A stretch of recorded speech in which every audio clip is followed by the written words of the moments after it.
The news from Captain Daho's ship spread across human space faster than anyone expected. Every communication channel carried the story of the ancient structure and the impossible discovery inside.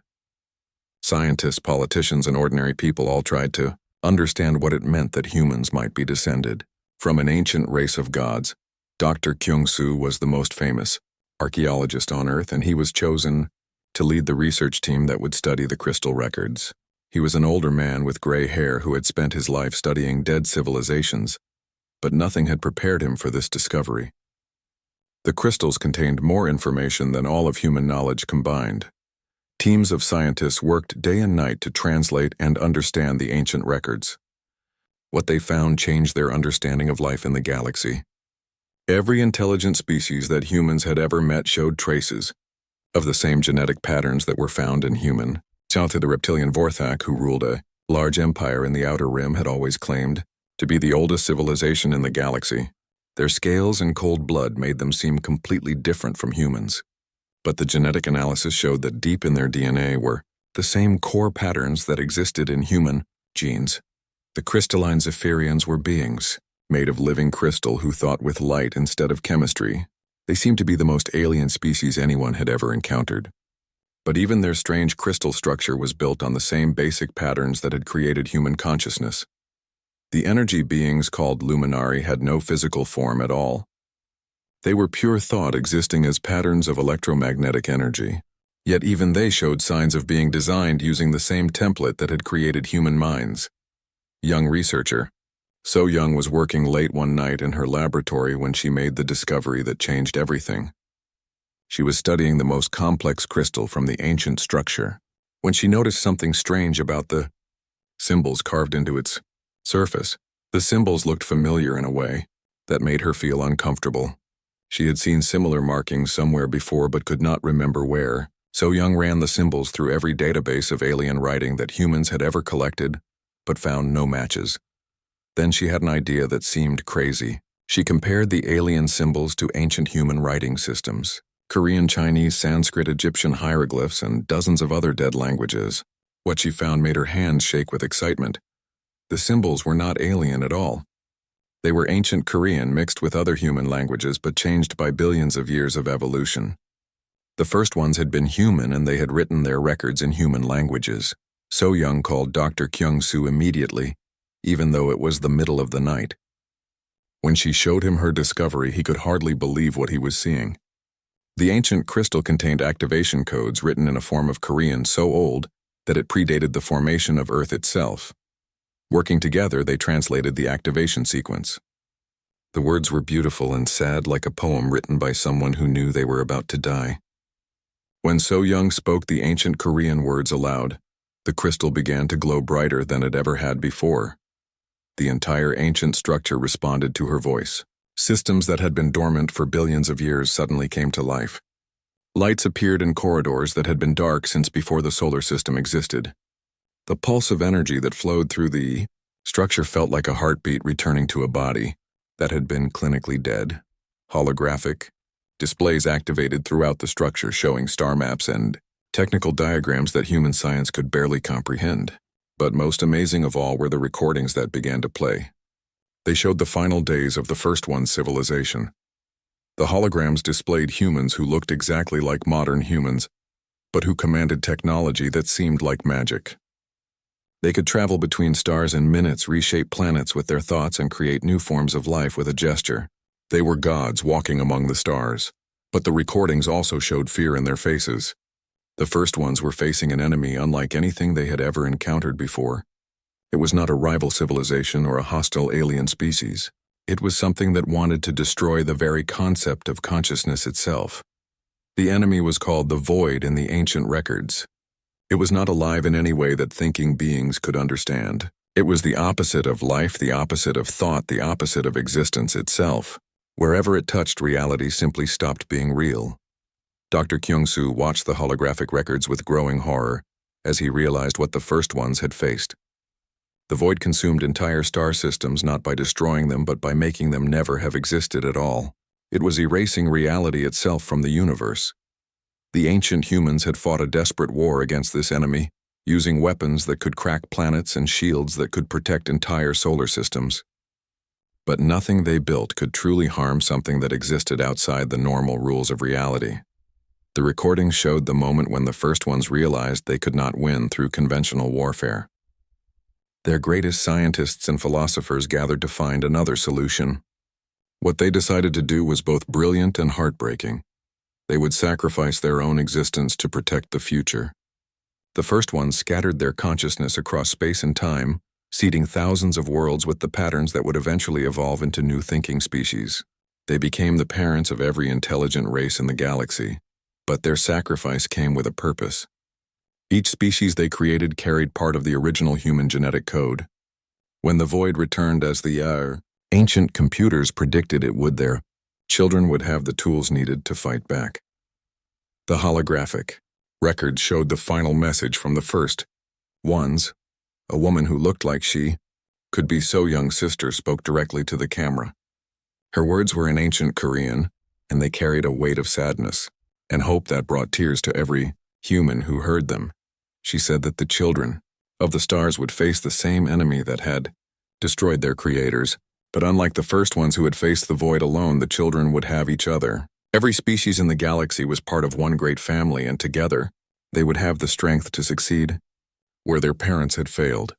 The message ended with activation, codes for weapon systems hidden throughout the galaxy. The first ones had left their children the tools they would need to fight the void when it returned. But those weapons would only work for beings who carried the original human genetic patterns. As the implications of this discovery spread through human space, everything changed. Humans were not just another young species trying to find their place in the galaxy.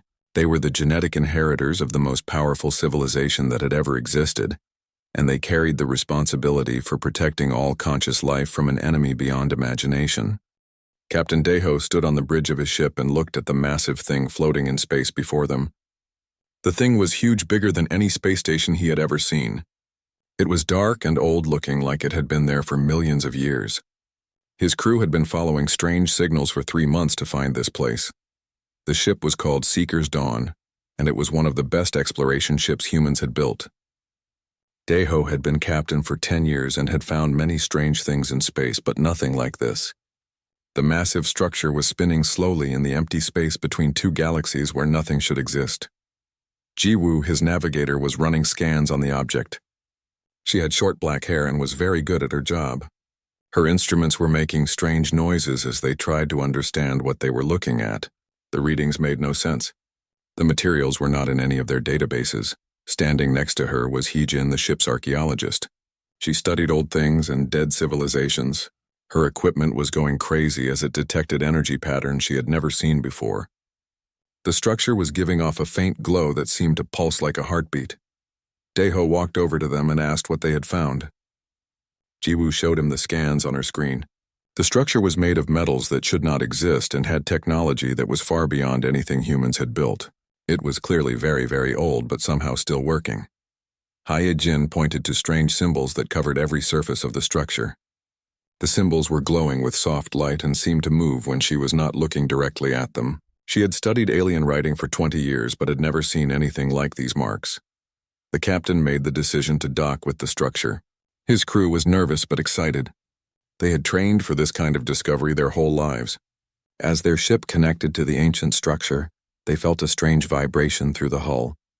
When the airlock opened, they found that there was breathable air inside. The corridors were huge, designed for beings much taller than humans. Everything was made of the same strange glowing metal. Their footsteps echoed as they walked deeper into the structure. They came to a massive chamber filled with crystal pillars that reached from floor to ceiling. Each crystal was glowing with different colors and contained what looked like information, stored as patterns of light. Yejin realized they had found some kind of ancient library. She connected her equipment to one of the smaller crystals and was amazed when information began flowing into her computers. The crystal contained records of civilizations that had existed billions of years ago. There were star maps showing the locations of worlds that no longer existed. But what shocked her most were the images she found in the crystal. They showed beings that looked exactly like humans walking on worlds under alien stars. The beings in the images had the same faces, the same bodies, even the same way of moving that humans had. Daeho looked over her shoulder as she showed him the images. The beings in the ancient records were definitely human, but according to the timestamps, these images were from billions of years before humans had even evolved on Earth. It made no sense. Jiwoo found another crystal that contained genetic information. When she analyzed it, she discovered that the DNA patterns were identical to human DNA down to the smallest detail. Every gene, every chromosome was exactly the same as what they would find in any human alive today. The three of them stood in the crystal chamber, trying to understand what they were seeing. The evidence was impossible to ignore. These ancient beings were human, but they had existed long before Earth had even formed. How could humans be both ancient and new at the same time? Hyejin found more crystals that told the story of these ancient humans. They called themselves the First Ones, and they had traveled between the stars when the galaxy was young. They had built great cities on 1,000 worlds and had technology that could reshape reality itself. But something had happened to them. The record showed that they had faced some terrible enemy that threatened not just their civilization, but the very existence of consciousness itself. The First Ones had made some kind of great sacrifice to protect the future. The record showed that before they disappeared, the First Ones had seeded new worlds with life. They had carefully designed the genetic patterns that would eventually evolve into thinking beings. Every planet that had developed intelligent life had been touched by the First Ones. As the team continued to explore, they found chambers filled with technology beyond their understanding. Machines that could manipulate matter at the atomic level. Computers that used consciousness itself as a processing medium. Weapons that could destroy entire star systems. But the most amazing discovery was in the deepest chamber of the structure. There they found a massive holographic display that showed the entire galaxy as it existed billions of years ago. Thousands of worlds glowed with the light of the First One's civilization. The display also showed something else. Dark areas spreading across the galaxy like an infection. Wherever this darkness touched, worlds went silent. Stars stopped shining not because they were destroyed, but because they simply stopped existing in any meaningful way. Daeho realized that his small exploration mission had just uncovered the greatest discovery in human history. Not only were humans connected to an ancient civilization, but they were the direct descendants of the most powerful race that had ever existed. As they prepared to return to their ship with copies of the crystal data, they knew that this discovery would change everything. Humans were not newcomers to the galaxy. They were the children of its first rulers returning home after billions of years. The implications were staggering. If humans were descended from the First Ones, then every other intelligent species in the galaxy might also be their creation. The ancient humans had not just seeded one world, but hundreds, possibly thousands, of worlds with the gift of consciousness standing in that ancient chamber surrounded by the technology of gods. Daeho and his crew realized that they had just learned the most important truth in the history of any species. Humans were not alone in the universe because their ancestors had made sure they would never be alone. The journey back to Earth would take months, but Daeho knew that when they arrived, everything would change. Humanity was about to learn that they were not just another young species struggling to find their place among the stars. They were the inheritors of a legacy that spanned billions of years and reached into every corner of the galaxy. Captain Minho had been chosen to lead the joint investigation team that now included representatives from every major species in the galaxy. The discovery that humans were descended from the First Ones had sent shockwaves through galactic civilization. Some species were angry, others were afraid, and a few were amazed, but all of them wanted answers. The ancient structure had become the most important place in the galaxy. Ships from dozens of worlds arrived daily carrying scientists, diplomats, and military officers who wanted to see the evidence for themselves. The structure was so large that it could accommodate thousands of visitors without feeling crowded. Minho worked closely with Thexra, a Vorthak admiral whose scales had turned silver with age. The reptilian officer had initially been hostile to the idea that his ancient empire might be younger than human civilization, but as he studied the evidence, his anger changed to curiosity and then to something like respect. The Zephyrian representative was a collective consciousness called Crystal Song of Memory. It communicated through patterns of light that human translators were still learning to understand. The crystal being had been studying the holographic records for weeks and claimed to recognize some of the technology from its people's racial memories. But it was the Luminari, delegate that provided the most disturbing information. Energy wind through stars was a being of pure thought that had existed for thousands of years. When it examined the ancient records, it began to vibrate with what humans learned was the equivalent of terror. The Luminari explained that its people had legends about the time before, time when the first thoughts had been born in the universe. Those legends spoke of a great darkness that had tried to end thinking itself. The Luminari had always believed the stories were myths, but the evidence in the ancient structure proved them true. Dr. Yunji was a young archaeologist who specialized in analyzing alien technology. She had been working with a team of experts from all species to understand the weapon systems that the first ones had left behind. What she discovered made her afraid to sleep at night. The ancient weapons were not just tools of war, they were devices that could manipulate the basic forces that held reality together. The first ones had built machines that could create and destroy. Matter at will reshape space and time and even alter the laws of physics in localized areas, but even with all that power, they had not been able to defeat the void. The enemy was not something that could be fought with conventional weapons because it existed outside the normal rules of existence. It was antimatter, but for consciousness instead of matter. The holographic records showed the final battles of the ancient war. The first ones threw everything they had at the advancing void. Planet-killing weapons that could crack worlds in half did nothing to stop it. Reality-warping devices that could reshape entire solar systems had no effect on something that existed outside reality. Yunji watched in horror as the recording showed entire star systems simply vanishing. Not exploding, not being destroyed, but ceasing to have ever existed at all. The void did not consume matter and energy, it consumed the very concept of existence itself. The most terrifying part was that the void was not malicious. It did not hate conscious beings or want to cause suffering. It simply existed as the opposite of consciousness, and its presence made thought impossible. Where it passed, minds stopped working, not because they were damaged, but because the concept of thinking became meaningless. Minho studied the tactical records of the ancient war with growing despair. The first ones had been godlike beings with technology that current galactic civilization could not even comprehend. If they had failed, how could their children possibly succeed? But then Yunji made a discovery that changed everything. Deep in the most protected files of the ancient database, she found the real reason why the first ones had chosen to sacrifice themselves. They had not given up because they could not defeat the void. They had found something better than victory. The eye. Records showed that in their final experiments, the ancient humans had discovered that consciousness itself was not just a property of living beings. It was a fundamental force of the universe like gravity or electromagnetism. When enough conscious minds worked together, they could actually strengthen the fabric of reality itself. The first ones had realized that they could not defeat the void alone, because their civilization, no matter how advanced, was still just one species thinking in one way. But if they created many different species, each with their own unique ways of thinking, the combined diversity of consciousness would be far more powerful than anything they could achieve alone. This was the real purpose behind seeding the galaxy with intelligent life.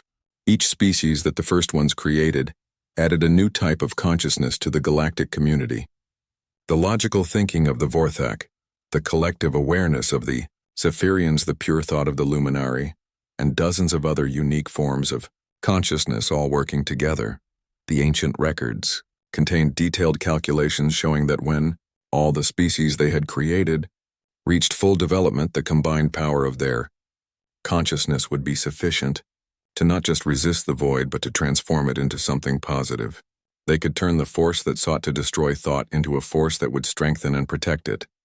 But there was a terrible urgency to the discovery.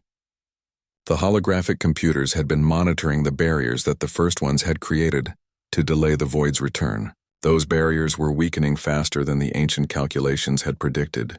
The enemy would return within decades, not centuries. Crystal Song of Memory confirmed the worst fears of the research team. The Zephyrians had been sensing disturbances at the edge of the galaxy for months. Dark areas where their consciousness could not penetrate were growing larger. The void had already begun its return. Energy wind through stars reported that luminary scouts at the galactic rim had been disappearing. Not killed or captured, but simply ceasing to exist as if they had never been born. The advancing edge of nothingness was consuming space faster than light could travel. Admiral Thexra received reports from Vorthak border worlds that made his scales turn pale with fear. Entire star systems were going silent with no distress calls, no explanations, just empty space where thriving worlds had existed. The enemy was not just coming, it was already here. Minho realized that the galaxy faced a crisis unlike anything any living being had ever experienced. An enemy that had defeated gods was returning, and the only hope for survival lay in uniting every conscious species in a way that had never been attempted before. The children of the first ones would have to become something greater than their creators had ever been. They would have to prove that diversity of thought was stronger than uniformity of power, and that consciousness itself was the most powerful force in the universe. The revelation that humans were the descendants of the first ones created chaos throughout the galaxy. Commander Sung-min found himself at the center of a political storm that threatened to tear apart the fragile alliances that had taken centuries to build. Every species was struggling to understand what this discovery meant for their place in the galactic community. The Vorthak Empire, which had ruled the Outer Rim for thousands of years, was in complete upheaval. Emperor Vexcon had built his legitimacy on the claim that the Vorthak were the oldest and most advanced species in the galaxy. Learning that they were actually created by ancient humans had shaken the foundations of their society. Some Vorthak demanded that humans be given immediate leadership of all galactic defense efforts. They argued that as the genetic inheritors of the first ones, humans had both the right and the responsibility to guide their children's species. Others rejected this idea completely and began forming secret alliances to prevent what they saw as human domination.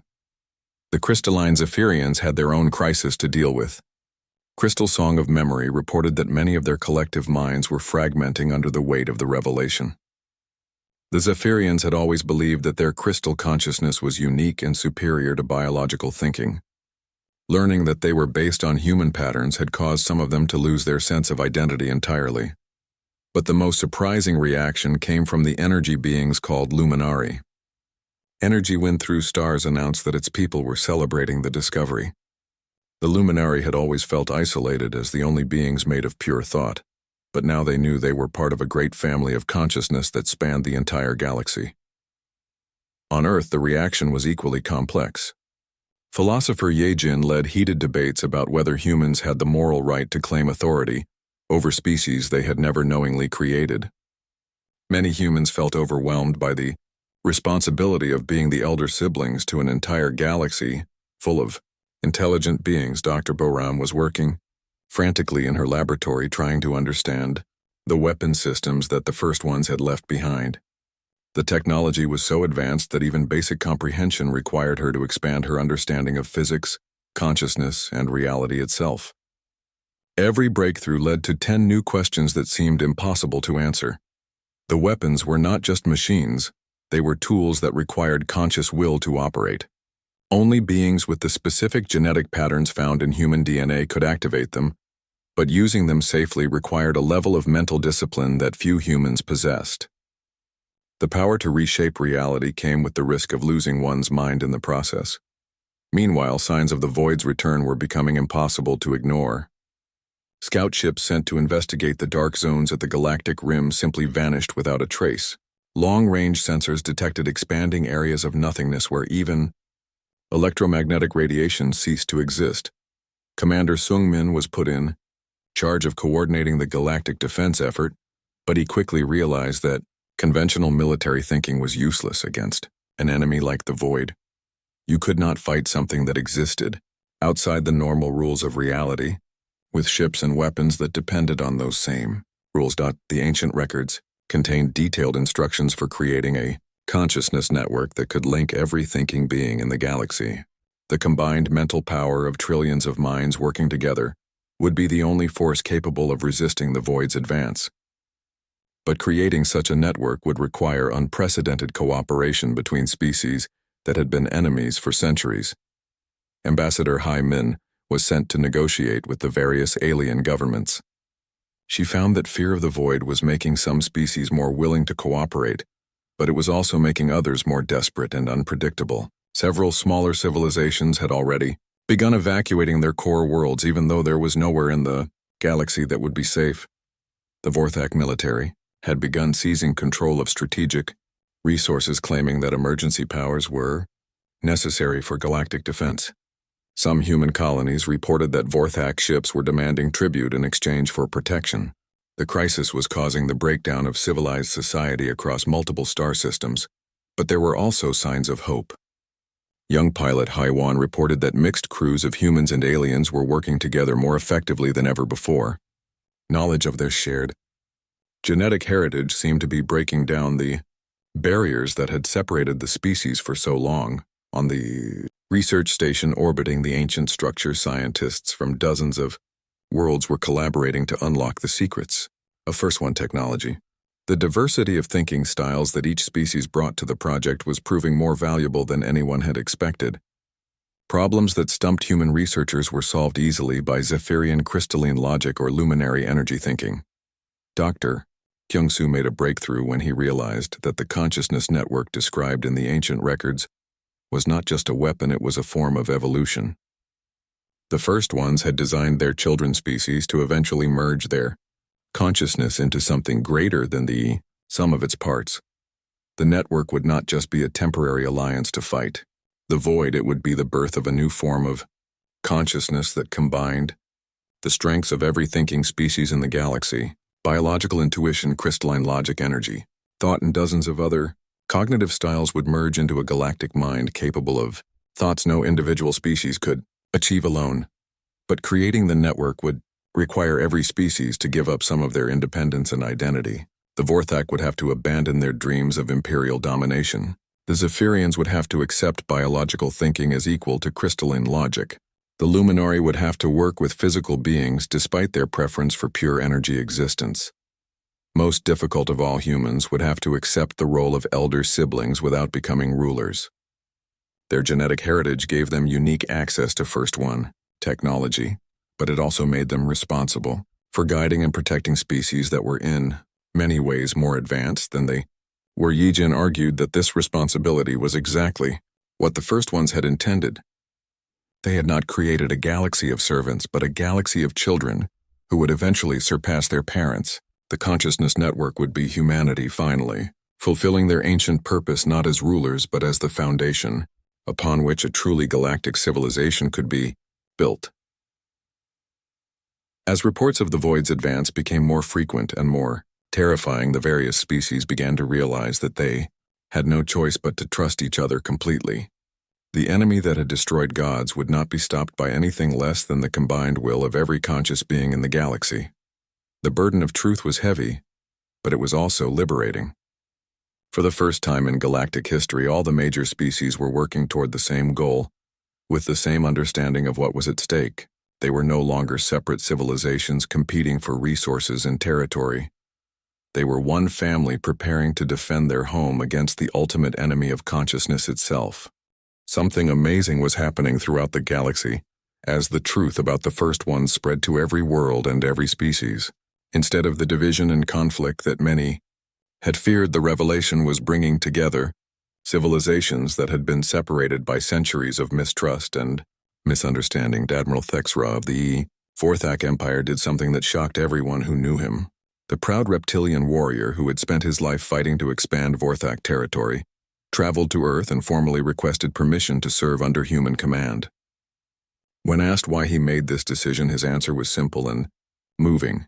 He said that learning humans were his elder siblings had not made him feel diminished, but rather made him feel proud to be part of such an ancient and noble family. The Vorthak had always valued strength and honor above all else, and now they understood that their strength came from the same source as human courage and determination.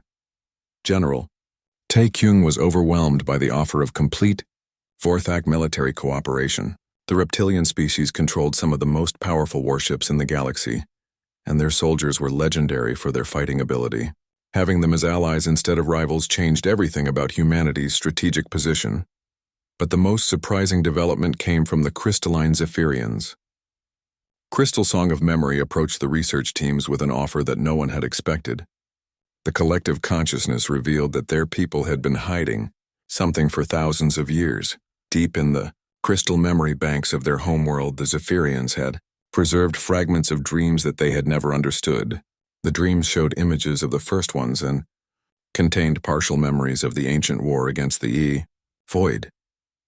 The Zephyrians had always thought these were random fantasy, but now they realized they were genetic memories passed down from their creators. The crystal beings offered to share these memories with human researchers. When Dr. Yunji experienced the Zephyrian racial memory for the first time, she wept at the beauty and sadness of what she saw. The dreams contained not just tactical information about fighting, the void, but emotional memories of the love and hope that had driven the first ones to sacrifice everything for their children young. Pilot Haywan found herself commanding a fleet unlike anything that had ever been assembled in galactic history. Her squadron included Vorthak battleships, with their heavy armor and plasma cannons, Zephyrian crystal ships that could bend light and energy to their will, and luminary vessels that existed partially in energy space and could phase through solid matter. The diversity that had once been a source of conflict was now their greatest strength. Each species brought unique capabilities to the combined fleet. Vorthak ships were perfect for direct assault. Zephyrian vessels could coordinate complex energy attacks, and luminary craft could scout areas that were too dangerous for physical ships to enter. But the real breakthrough came when the different species began sharing their knowledge freely. Vorthak engineers worked with human designers to create hybrid weapons that combined the best of both technologies. Zephyrian crystal computers were linked with luminary energy networks to create processing systems more powerful than anything any single species could build. The luminary delegate energy wind through stars made a discovery that changed their understanding of the void threat completely. While studying the ancient records with human scientists, the energy being realized that the enemy was not truly external to the universe at all. The void was what remained of consciousness that had given up hope. It was the psychic residue of civilizations that had faced impossible odds and chosen to stop existing rather than continue struggling. The enemy was powered by despair and grew stronger every time a thinking being decided that existence was meaningless. This discovery explained why the first ones had not been able to defeat the void through military force alone. You cannot destroy despair with weapons. The only way to truly defeat an enemy made of hopelessness was to prove that hope was stronger than fear, that consciousness was worth preserving, and that the universe was better with thinking beings in it than without them. Commander Minho realized that this was why the ancient humans had chosen to sacrifice themselves to create new species rather than fighting to the end. They had not given up. They had planted seeds of hope throughout the galaxy. Every species they created was proof that consciousness could adapt, survive, and thrive even in the face of ultimate extinction. The consciousness network that the first ones had designed was not just a weapon. It was a statement of faith in the value of thinking beings. By linking their minds together, every species in the galaxy would be declaring that they chose existence over oblivion, diversity over uniformity, and hope over despair. Dr. So Young made the final breakthrough that would allow the network to function. She discovered that the genetic patterns shared by all intelligent species contained not just DNA information, but quantum resonance frequencies that could link minds across vast distances. Every thinking being in the galaxy was already connected at a level deeper than conscious thought. Activating the network would not force alien consciousness together, but rather allow the connections that already existed to function at full power. The diversity of thought that made each species unique would be preserved while adding the strength that came from unity of purpose. Preparation for the final confrontation with the void began immediately. On thousands of worlds, beings of every species practiced the mental exercises needed to join the consciousness network. Meditation techniques that had once been secret were shared freely between civilizations that had been enemies for centuries. Captain Daun was chosen to coordinate the space forces that would face the void when it arrived at the galactic core. She commanded a fleet that included ships from every major species and many smaller civilizations that had never cooperated before. The sight of so many different vessels flying in perfect formation was beautiful enough to bring tears to the eyes of even hardened military veterans, but the most important preparation was happening at the level of individual consciousness. Beings throughout the galaxy were learning to set aside the fears and prejudices that had separated their species for millennia. They were discovering that despite their physical differences, they all shared the same basic desires for survival, growth, and meaning. The children of the first ones were finally growing into the roles their creators had intended for them. Not as separate species competing for dominance, but as one great family of consciousness working together to protect the gift of thinking that their ancient parents had given them. As the dark zones at the galactic rim expanded faster and the signs of the void's approach became undeniable, the various species found themselves united in a way that transcended politics, economics, or territorial disputes. They were preparing to fight not just for their own survival, but for the survival of consciousness itself. The first ones had dreamed of this moment when their scattered children would come together with the combined wisdom of 1,000 worlds and 1,000,000 different ways of thinking. The galaxy was about to discover whether diversity of thought truly was stronger than the unity of nothingness, whether hope could triumph over despair, and whether consciousness itself was worth any price to preserve. The void arrived at the edge of human space not as an invasion force, but as an expanding sphere of absolute nothingness that consumed everything it touched. Captain Daun watched from her command ship as star systems that had existed for billions of years simply ceased to be. They did not explode or collapse, they just stopped existing as if they had never been born. The fleet she commanded was the largest in galactic history. Ships from every species that had ever achieved spaceflight flew together in formations that would have been impossible just months before. Vorthak battleships flew alongside delicate Zephyrian crystal vessels, while Luminari energy craft phased in and out of normal space around them. But conventional weapons had no effect on the approaching enemy. Daeyun ordered her most powerful ships to fire their planet-killing weapons at the edge of the dark zone. The massive energy beams simply vanished when they entered the sphere of nothingness, not absorbed or deflected, but ceasing to exist the moment they crossed the boundary. Even the ancient weapons that the first ones had left behind could only slow the void's advance. The reality-warping devices created brief barriers that held back the nothingness for minutes or hours, but could not stop its relentless expansion. The enemy was not something that could be fought with any kind of technology, no matter how advanced.